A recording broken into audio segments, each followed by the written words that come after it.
ವೀಕ್ಷಕರೇ, ಇವತ್ತು ನಿಜಕ್ಕೂ ಇಡೀ ಕೇವಲ ಕರ್ನಾಟಕ ಅಲ್ಲದೆ ಬೇರೆ ಬೇರೆ ಭಾಷೆಗಳಲ್ಲದೆ ಇಡೀ ಭಾರತವೇ ನಿಜಕ್ಕೂ ಸಂಗೀತ ಲೋಕ ಇವತ್ತು ಬಡವಾಗಿದೆ ಅಂತಲೇ ಹೇಳ್ಬೋದು. ಅವರು ಕೊಟ್ಟಂಥ ಸಂಗೀತ ಕ್ಷೇತ್ರಕ್ಕೆ ಅವರು ಕೊಟ್ಟಂಥ ಕೊಡುಗೆಗಳು ನಿಜಕ್ಕೂ ಅಜರಾಮರ. ಅವರ ಹಾಡುಗಳ ಮೂಲಕ ಪ್ರತಿದಿನ ಪ್ರತಿ ಕ್ಷಣ ಎಲ್ಲರೂ ಕೂಡ ಎಲ್ಲ ಸಂದರ್ಭದಲ್ಲೂ ಕೂಡ ನೆನಪಿಟ್ಕೊಳ್ಳೇಬೇಕಾದ ಸಂದರ್ಭ. ಇವತ್ತಿನ ಕಾರ್ಯಕ್ರಮವನ್ನು ಅವರು ನೆನಪು ಮಾಡಿಕೊಳ್ಳೋದು ನಮ್ಮೆಲ್ಲರೂ ಕರ್ತವ್ಯ ಕೂಡ. ನಿಜಕ್ಕೂ ಇದೊಂಥರ ನಮಗೆ ನೋವಿನ ಸಂಗತಿ, ದುಃಖದ ಸಂಗತಿ. ಅವ್ರು ಇಲ್ಲ ಅನ್ನೋದನ್ನೇ ನಾವು ನೆನಪು ಮಾಡ್ಕೊಳ್ಳೋದು, ಅವ್ರು ಇಲ್ಲದೇ ನಾವು ಮುಂದಿನ ಪೀಳಿಗೆಯನ್ನು ನೆನಪು ಮಾಡ್ಕೊಳ್ಳೋದು ತುಂಬ ಕಷ್ಟ ಆಗುತ್ತೆ. ಸೊ ಇವತ್ತಿನ ವಿಶೇಷ ಕಾರ್ಯಕ್ರಮಕ್ಕೆ ಅತಿಥಿಗಳು ಬಂದಿದ್ದಾರೆ, ಅವ್ರನ್ನ ಮಾತನಾಡಿಸ್ತಾ ಹೋಗ್ತೀನಿ. ಮೊದಲನೇದಾಗಿ ಮನಸ ಹೊಳ್ಳವರಿದ್ದಾರೆ ಮೇಡಮ್, ಕಾರ್ಯಕ್ರಮಕ್ಕೆ ಆತ್ಮೀಯದ ಸ್ವಾಗತ. ಆ್ಯಂಡ್ ವಾಣಿ ಹರಿಕೃಷ್ಣ ಮೇಡಮ್ ಇದ್ದಾರೆ ಮೇಡಮ್, ತಮಗೂ ಕೂಡ ಆತ್ಮೀಯದ ಸ್ವಾಗತ. ಜೊತೆಗೆ ಜೋಗಿ ಸುನೀತಾ ಮೇಡಮ್ ಅವರಿದ್ದಾರೆ ಮೇಡಮ್, ಕಾರ್ಯಕ್ರಮಕ್ಕೆ ಆತ್ಮೀಯದ ಸ್ವಾಗತ. ಯಾವ ರೀತಿ ಇದನ್ನು ಪ್ರಾರಂಭ ಮಾಡೋದು ಅನ್ನೋದೇ ಒಂದು ಯಕ್ಷ ಪ್ರಶ್ನೆ.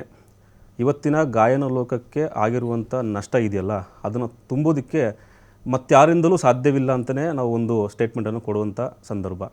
ನಾನು ಮೊದಲನೇದಾಗಿ ವಾಣಿ ಮೇಡಮ್ ನಿಮ್ಮಿಂದನೇ ಸ್ಟಾರ್ಟ್ ಮಾಡ್ತೀನಿ.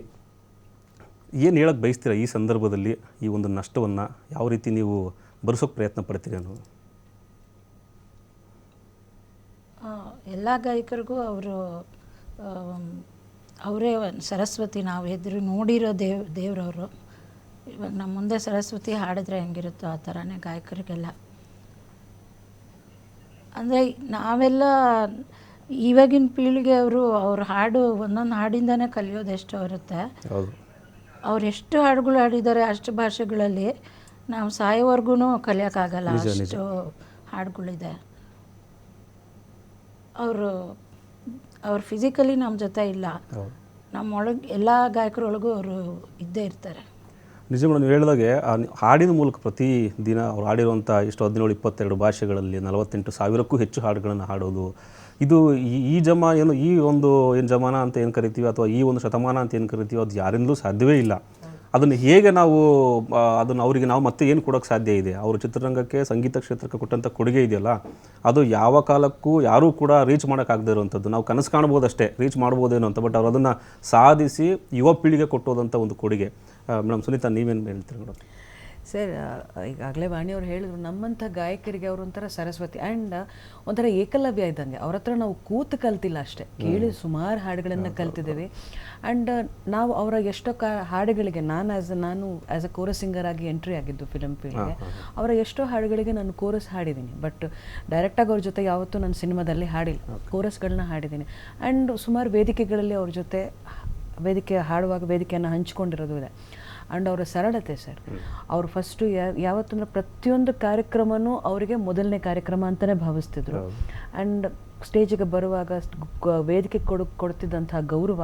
ಆ್ಯಂಡ್ ಮೊದಲನೇದಾಗಿ ಅವರು ವಾದ್ಯ ಕಲಾವಿದರಿಗೆ ನಮಸ್ಕಾರವನ್ನು ಹೇಳ್ತಿದ್ರು, ಅಂದರೆ ಗೌರವವನ್ನು ಕೊಡ್ತಾರೆ. ಅಂದರೆ ಅವರಿಂದ ನಾನು ನಾನು ಹಾಡಿದ್ರೇನೋ, ಬಟ್ ಅವರು ಅವ್ರ ಜೊತೆ ನಾನು ಸಹಕಾರ ಇಲ್ಲ, ನಾನು ಹೆಂಗೆ ಹಾಡೋಕ್ಕೆ ಸಾಧ್ಯ ಅಂತ ಹೇಳಿ ಈಚ್ ಆ್ಯಂಡ್ ಎವ್ರಿ, ಅವ್ರಿಗೆ ಚಿಕ್ಕವರಿರಲಿ ದೊಡ್ಡವರಿರಲಿ ಎಲ್ರಿಗೂ ಗೌರವವನ್ನು ಕೊಡ್ತಾರೆ. ಆ್ಯಂಡ್ ಜೊತೆ ಹಾಡ್ತಾ ಇದ್ದಂಥ ಗಾಯಕರು ಡಾಕ್ಟರ್ ಎಸ್ ಪಿ ಬಾಲಸುಬ್ರಹ್ಮಣ್ಯಂಗೂ ಅದೇ ಗೌರವ, ನಮ್ಮ ಉದಯ ಅಂಕೋಲ ಡಾಕ್ಟರ್ ಶ್ರೀನಿವಾಸ ಮೂರ್ತಿಗೂ ಅದೇ ಗೌರವ. ಹಾಡಿದ ತಕ್ಷಣ ಚೆನ್ನಾಗಿ ಅವ್ರು ಹೆಂಗಾರು ಹಾಡಲಿ ತುಂಬ ಚೆನ್ನಾಗಿ ಹಾಡಿದೆ, ನಿಮಗೆ ನಿಜವಾಗ್ಲೂ ದೇವರು ಒಳ್ಳೆ ಕಂಠ ಕೊಟ್ಟಿದ್ದಾನೆ, ಇದನ್ನು ಅಭ್ಯಾಸ ಮಾಡು ಅಂತೆಲ್ಲ ಹೇಳಿ, ಆ ಸರಳತೆ ಯಾರಿಗೂ ಬರಲ್ಲ. ಆ್ಯಂಡ್ ಅವ್ರ ಹತ್ರ ಕಲಿಯೋದು ಮುಂದಕ್ಕೆ ನಾವಲ್ಲ, ಮುಂದಿನ ಪೀಳಿಗೆಯವರು ಕಲಿಬೇಕಾಗಿರೋದು ಅದನ್ನೇ, ಸರಳತೆ ಅಷ್ಟೇ. ಅದು ಯಾರೇ ಆಗಿರಲಿ, ಇದೆಷ್ಟೇ. ಮತ್ತು ಈ ಥರದ ಹಾಡುಗಳು ಹಾಡಿಲ್ಲ ಅಂತಲ್ಲ, ಎನ್ಸೈಕ್ಲೋಪೀಡಿಯಾ ಅವರು ಭಕ್ತಿಗೀತೆಗೆ ಕಂಠಕ್ಕೆ ಅವ್ರ ಕಂಠ ಒಂದಿರ್ತಿತ್ತು, ಪ್ರೇಮಗೀತೆಗಳಿಗೆ ಒಂದು, ಪೆಪ್ಪಿ ನಂಬರ್ಸು, ಎಷ್ಟು ಚೇಷ್ಟ ಹಾಡುಗಳನ್ನು ಅವ್ರು ಹಾಡಿರೋದು, ನಗಾಡೋದಿರ್ಬೋದು ಎಲ್ಲ. ನಾನು ಇವಾಗ ಇನ್ಸ್ಟಾಗ್ರಾಮ್ನಲ್ಲಿ ನೋಡ್ತಾ ಇದ್ದೆ, ಎಸ್ ಪಿ ಸರ್ ಅವರಿಬ್ರು ಸ್ಟೇಜ್ ಮೇಲೆ ಎಷ್ಟು ಅನ್ಯೋನ್ಯವಾಗಿ ಹಾಡುಗಳನ್ನು ಹಾಡಿದ್ದಾರೆ. ಅದರಿಂದ ಕಲಿಯೋದು ಬೇಕಾದಷ್ಟಿದೆ. ಆ್ಯಂಡ್ ಅಷ್ಟೇ ಸರ್, ಅವ್ರ ಜೀವಿಸಿದಂಥ ಗಾಳಿನ ನಾವು ಜೀವಿಸಿದ್ದೀವಿ, ಇದರಲ್ಲಿ ನಾವು ಇದ್ವಿ ಅನ್ನೋದೇ ಒಂದು ದೊಡ್ಡ ಸಂತೋಷ ಅಷ್ಟೇ. ನಿಜ ಮೇಡಮ್ ಹೇಳಿದ್ದು. ಯಾಕೆಂದರೆ ಮೇಡಮ್ ಅವ್ರು ಯಾವುದೇ ಹಾಡುಗಳನ್ನು ಕೊಟ್ಟರು ಅಷ್ಟು ಅದ್ಭುತವಾಗಿ ಆಡ್ತಾ ಇದ್ರು, ಮತ್ತು ಇನ್ಸ್ಪೈರ್ ಆಗ್ತಿತ್ತು. ನಾವು ಹಾಡುಗಾರ ಅಲ್ಲದೇ ಇದ್ರು ಕೂಡ, ಈಗ ನೀವು ಸಂಗೀತ ಕ್ಷೇತ್ರದಲ್ಲಿ ಇದ್ದೀರಿ, ನಿಮ್ಗೊಂಥರ ಇನ್ಸ್ಪೈರು.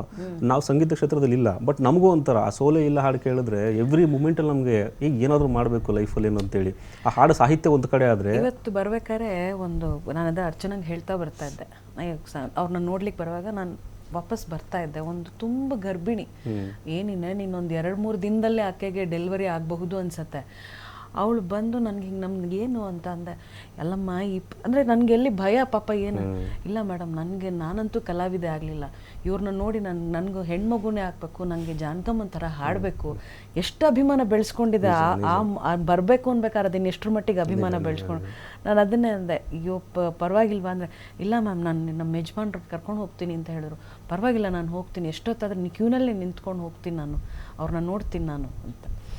ಅಲ್ಲ ಅಷ್ಟೆಲ್ಲ ಅಭಿಮಾನಗಳಿದೆ ಜನಕ್ಕೆ ಅವ್ರ ಬಗ್ಗೆ ಅಂತ ಹೇಳಕ್ ಬಂದಿದೆ ಅಷ್ಟೇ. ಅದನ್ನು ಹೇಳಿದಾಗ ಕೇವಲ ಇಲ್ಲಿ ಅಂತಲ್ಲ, ಇಡೀ ಭಾರತದಾದ್ಯಂತ ಅವ್ರಿಗೆ ಅಭಿಮಾನಿಗಳು, ಅಷ್ಟು ಭಾಷೆಗಳು, ಅಷ್ಟು ಸಾಂಗ್ಗಳು ಯಾರಿಗೆ ಸಾಧ್ಯ? ಅದೊಂಥರ ಯಕ್ಷ ಪ್ರಶ್ನೆ. ಯಾವಾಗಲೂ ಹೆಂಗೆ ಹಾಡಿದ್ರು, ಒಂದೊಂದು ದಿನಕ್ಕೆ 15 ಹಾಡುಗಳು, 20 ಹಾಡುಗಳು, ಇಲ್ಲಿ ಒಂದು ಕಡೆ ಕನ್ನಡ, ಆ ಕಡೆ ಹಿಂದಿ, ಮತ್ತು ಅಲ್ಲಿ ಮಲಯಾಳಂ, ಮತ್ತು ಈ ರೀತಿಯಾದಂಥ ಒಂದು ನೀವು ಹೇಳಿದ್ರಲ್ಲ ಏನೋ ಎನ್ಸೈಕ್ಲೋಪೀಡಿಯಾ ಅಂತ ಹೇಳಿದ್ರಲ್ಲ ನೀವು, ನಿಜವಾಗ್ಲೂ ಅದು ತಪ್ಪಾಗ್ಲಿಕ್ಕಿಲ್ಲ. ಅಲ್ಲ, ಅವ್ರ ಕಾರ್ಯಕ್ರಮಕ್ಕೆ ಬರ್ಬೇಕಾದ್ರು ಅಷ್ಟೇ ಯಾವತ್ತೂ ಆಯಾಸ ನೋಡಿದ್ದೇ ಇಲ್ಲ ನಾವು.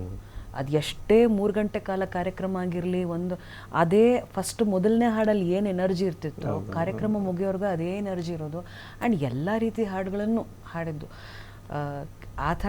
ಆ ಥರ ಒಂದು ದೇವತೆ, ಒಂದು ಸರಸ್ವತಿ ನಾವು ಈ ಕ್ಷೇತ್ರದಲ್ಲಿ ಸಿಗೋದು ಭಾಳ ಕಷ್ಟ. ನಿಜ.